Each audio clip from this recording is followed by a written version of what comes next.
Man on Fire is undoubtedly one of Denzel Washington's greatest roles. Directed by Tony Scott, this film is a masterpiece, showcasing just how far a man will go when something precious is taken from him. With deeply flawed characters, harrowing, grotesque events, and an emotional roller coaster of hope and heartbreak, this movie is always worth revisiting, which I did recently. So today, I want to focus on what I believe is the most intense moment in the film. The confrontation between Chrissy, played by Denzel Washington, and the voice, the man behind all of his suffering. Hola, Daniel. Now, by the time we get to this scene, we're near the movie's climax. So for those of you who haven't seen it in a while or at all, here's a quick recap so you can keep up. Set in Mexico City, a place plagued by kidnappings, ex-CIA operative John Chrissy, played by Denzel Washington, takes a job as a bodyguard for a 9-year-old girl named Lupita, played by Dakota Fanning, the daughter of a wealthy businessman. Though initially cold and distant, Chrissy slowly grows attached to her. She wears him down with her kindness and bright spirit. You got me. Okay, I think now is as good a time as any. Bought it with my own money. Then Lupita is kidnapped. Chrissy, barely surviving multiple gunshot wounds during the abduction, is left for dead.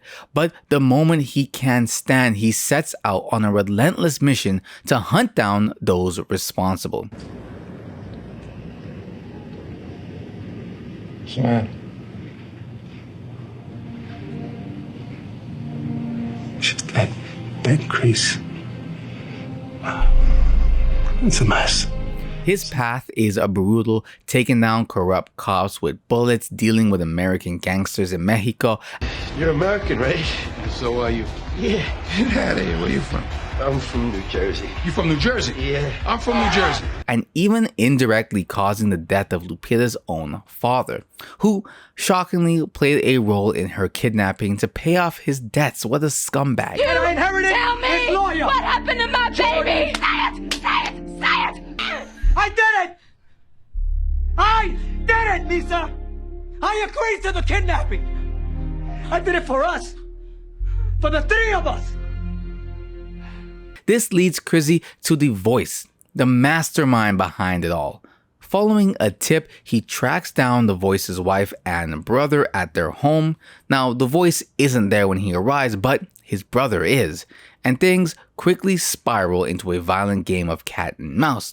Chrissy gets a shot in the chest, but he manages to turn the tables, taking the voice's family as leverage. Now, it's important to remember, Chrissy is still barely healed from his initial wounds. He just got up and started. Now, with fresh wounds from a gunshot to the chest and little strength left, this man's pushing forward to the literal end of this movie.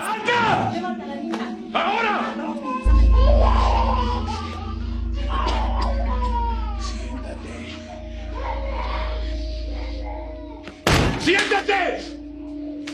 ¿Quién es esta? ¿Quién es este? ¿Quién es este? Daniel. ¿Daniel qué? Daniel Rosa Sánchez. La voz. Sí. So, Chrissy forces the voice's wife to make a call, leading to the rooftop where the real showdown begins. The moment Chrissy picks up the phone, the tension is palpable.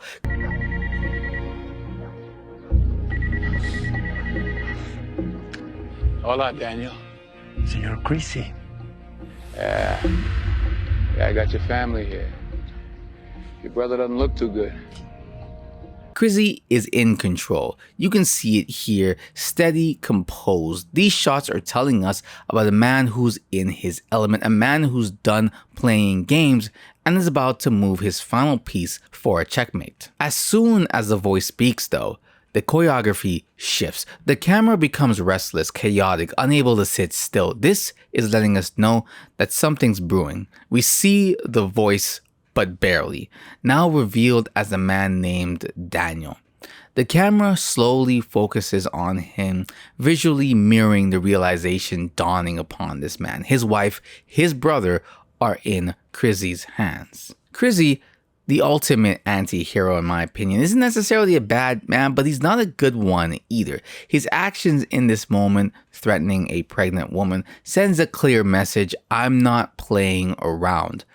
But Daniel remains outwardly composed, the camera keeping him in a relatively stable shot, smooth and calculated camera movements. This is the kind of man Daniel sees himself to be, showing that for now he still believes he has control. I love these revolving shots here that follow, essentially, swirling around Chrissy, creating a strong sense of chaos surrounding him.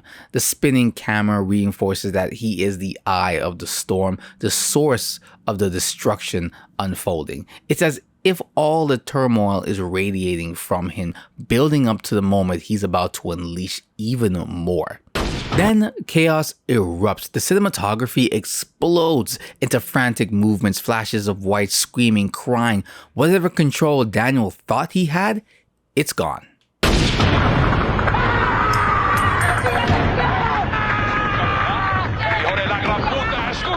I'm gonna take your family apart piece by piece. You understand me? Piece by piece. Shut up! I don't want your money. You understand me? You understand me? Well, I want you. We cut to Daniel tucking his daughters into bed, accompanied by somber, slow music. This moment emphasizes his love for his family, the same man who's made a career of tearing other families apart. The irony is brutal. Earlier in the film, he spoke with Lupita's mother, coldly stating that he wished he had spoken sooner to her. This conversation is not being recorded. Estás negociando directamente conmigo. I'm sorry. I'm really sorry. I wish we had talked sooner, Señora. I'm really sorry. Now it is too late. But we know her pleas wouldn't have made a difference. The man's a monster, and we, the audience, have come to know this. Now, he believed he was untouchable, feared, powerful, with enough corrupt cops in his back pocket to keep him and his family safe. But now, that illusion is crumbling before his eyes. He gently tucks the blanket over his daughters. He clings to the role of protective father, husband, brother. Yet it's clear that's all he can do. He can't shield them or anyone from what's coming, not with Chrissy hunting him down. The rapid jump cuts mirror his fractured state of mind. Too much happening, too many thoughts racing at once as his world spirals out of control. And take a look at this frame here. One of the only times, or the only time, that we actually get a direct face view of this man, and he looks terrified. The use of lighting and shadow here sort of exposing him from this shadowy figure he likes to play to this naked and exposed truth of what's really going on. Meanwhile, Chrissy, still the eye of the storm, but now it seems to me, maybe it's just me, but it seemed to me like the chaotic spiraling, revolving around John is slowed down. And I think it's because we're about to see what happens next. I'm listening. I'm listening, Daniel. I'm listening. All right. I will give you a life for a life. Girls. Pitas. Peter's dead. I'm a businessman. A girl dead is worth nothing. She's alive. This reveal breaks John's control. We're still spiraling, but now John's in the storm. This effect almost looks like it took John, or is trying to take John into the swirl. The once chaotic revolving shots around Chrissy are done now. The tension's thickened. For the first time, both men are on unstable ground, neither fully in control. You can even hear it in Chrissy's voice, softer, almost hesitant.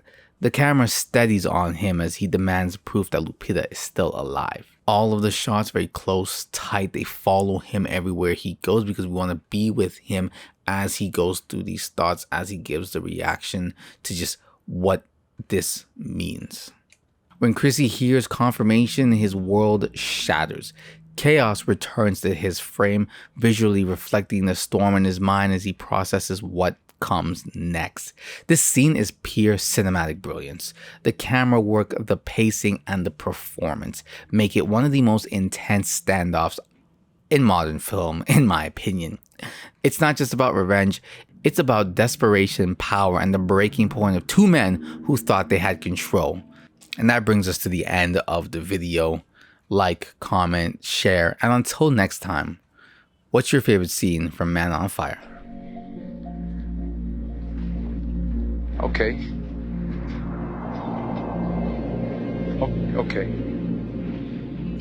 I give you your brother, you give me the girl. All right. Where?